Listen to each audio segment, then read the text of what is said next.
does Syscoin work in comparison to Bitcoin? So fundamentally, the core of Syscoin is based upon the Bitcoin protocol. But what we've done is we've extended it to add additional services and functionality. It's actually interesting because one of Satoshi Nakamoto's original visions was to have a distributed marketplace available on the Bitcoin network itself.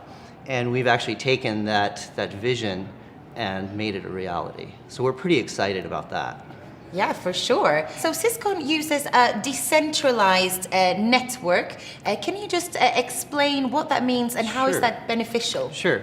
So Syscoin doesn't actually use a decentralized network. It is a decentralized network. And it's really the power of the network that makes cryptocurrency what it is.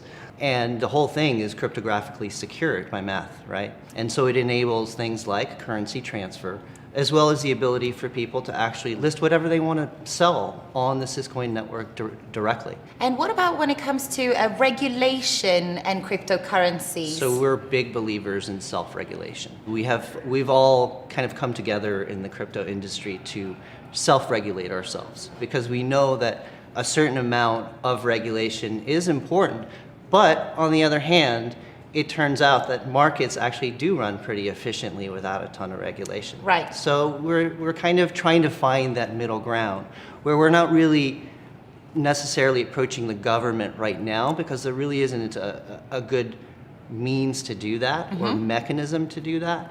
But we're certainly participating with other folks in the industry. Like, for example, we sit on the Decentralized Identity Foundation, and that's just one of the groups that we're talking with right now. What about fraud when it comes to cryptocurrencies? How safe are they to use?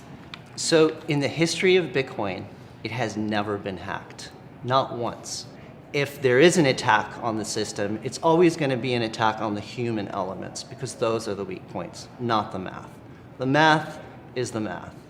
Perfect. Seb, thank you very much. Thank you for your time.